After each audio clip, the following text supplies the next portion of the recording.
Beautiful wounded soul, it's with a very heavy heart that you are being received into this meditation.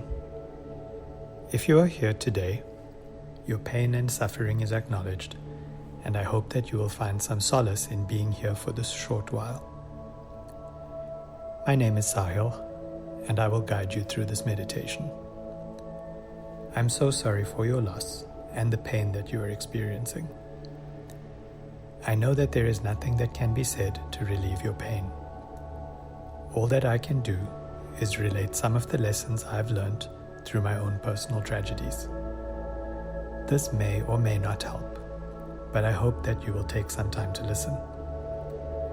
I know how difficult this is because when we are grieving, we often want support, while at the same time we push people away so that we don't have to relive our loss. This is normal, and it is okay. You don't have to explain your process to anyone.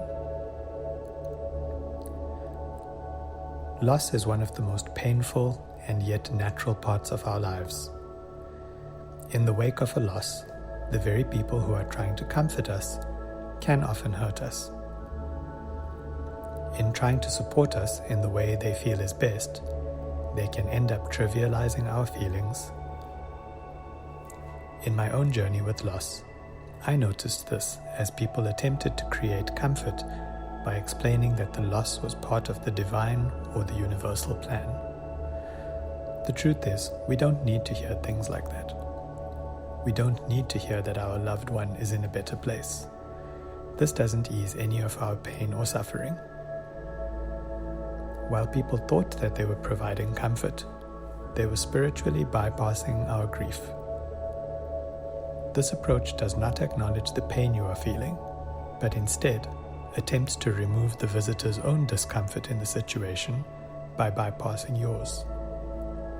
This is subconscious, of course, as in the wake of a tragedy, people don't really know what to say and how to comfort you. What makes it even more complicated is that in most cases, there is really no way to ease your pain and suffering and actually provide any comfort. There is nothing that can be said to remove the sadness, the pain, the massive void that is left after a loved one is lost. Part of the journey through grief is to sit with the feelings of loss and pain and to allow them to move through you. We can't avoid the feelings, and it is only through feeling this pain that you can move forward. The uncomfortable truth is that you never truly escape the pain of losing a loved one. You just learn to live around the pain, and some days will always be triggers that bring back the pain as you relive your loss. Part of the healing journey, if you could call it that, is to accept the uncomfortable truth that you will never truly stop feeling the pain. You just learn to live around it. In the wake of a loss, the world can be cruel and unforgiving, as it doesn't stop spinning when you suffer a life-changing loss.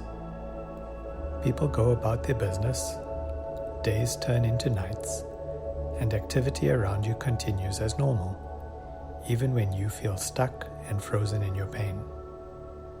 This is all normal, and it is okay. You just have to allow yourself to feel your deep grief. One of the things that helped me was when I finally understood what grief was. Grief is love with nowhere to go. The depth of your grief reflects the love that you had for your lost loved one. And this is a powerful reflection of how deeply you can love.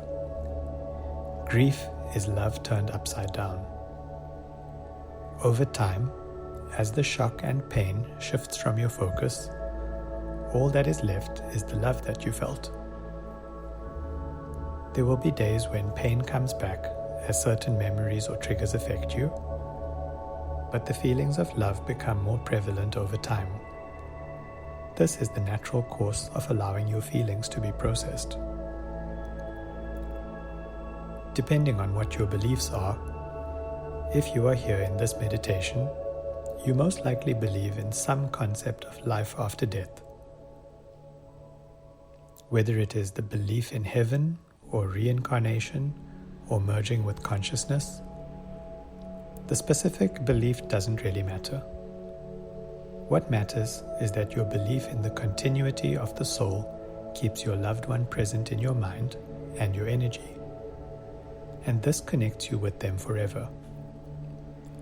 The great Joe Dispenza teaches us that our brain cannot distinguish from a real or an imagined event, and if you imagine your loved one with you and immerse yourself in your good memories, your body responds as if you are together with them.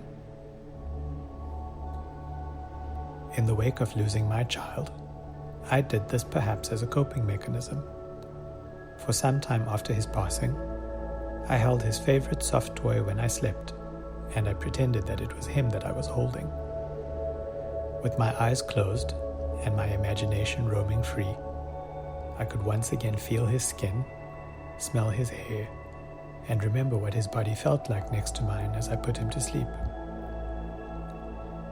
It was in these moments that the memory of him brought him close to me again.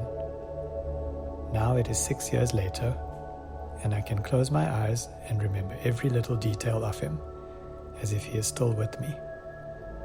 I still talk to him as if he is here with me, when I'm alone, of course. This makes me feel connected to him. There is no right and wrong way to grieve, and whatever you feel is right for you probably is fine, as long as you are not harming yourself or others.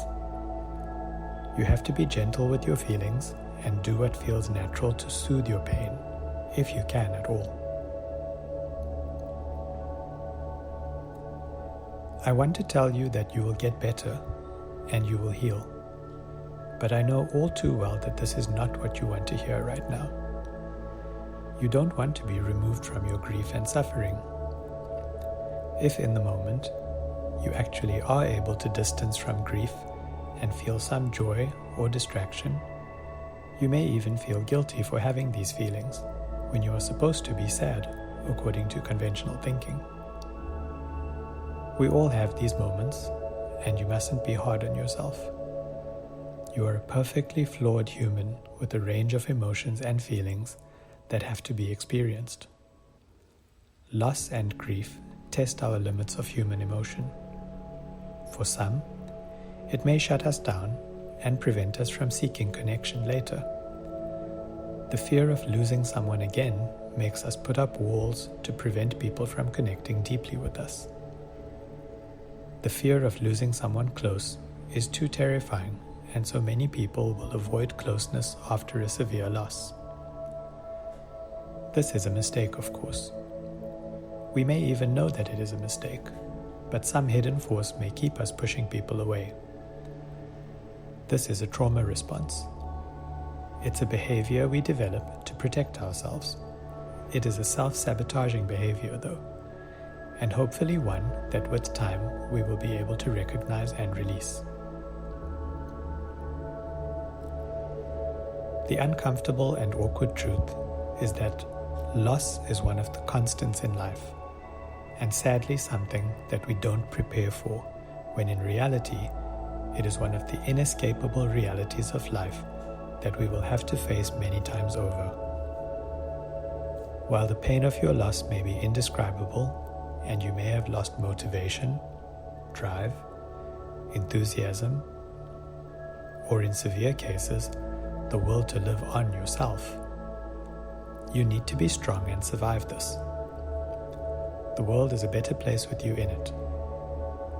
It may also be tempting to avoid your pain by numbing with substances, but these don't take away the pain. They only distance you from feeling the pain now, and once you stop numbing with substances, the pain will return. It is in knowing this that you can make the brave choice to face your pain head-on. Feel it. Allow it to consume you, and let it live in you as long as it needs to, until you can cope better. If you can still breathe, you are still alive. And if you are still alive, you can survive and overcome this. It may take a long time before you can feel anything that resembles normal again.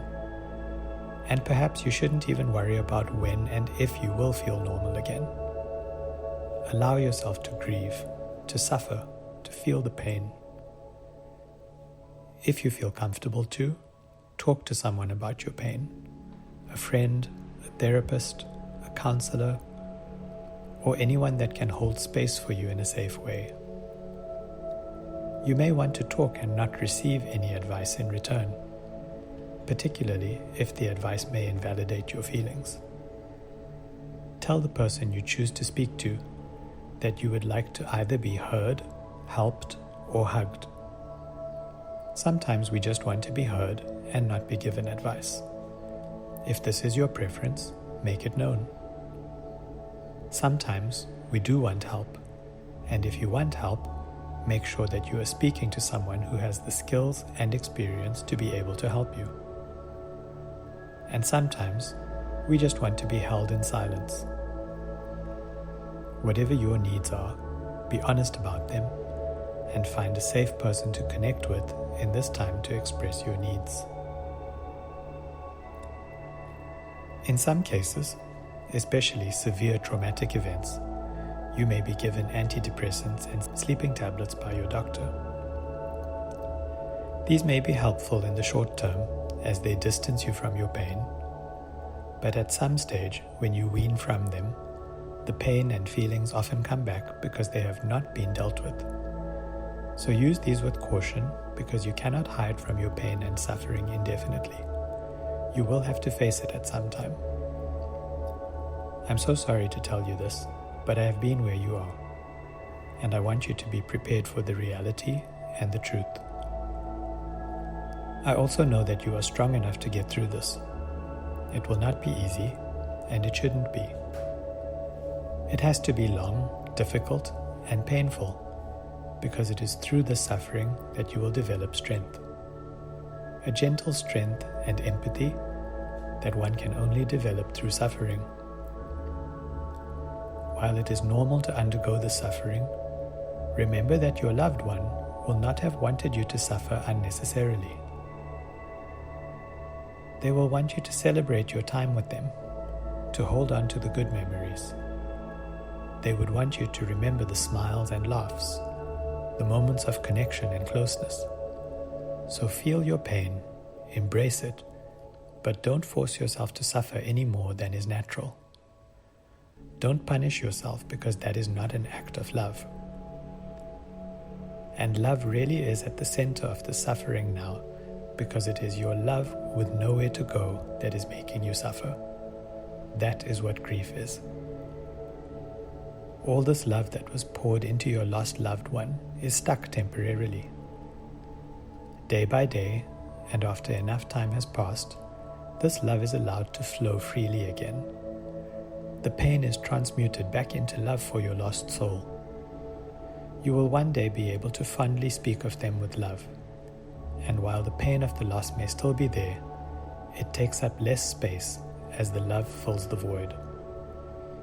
Even when you recollect and speak of them with love after many years, you may still feel sadness and emotions, and this is okay.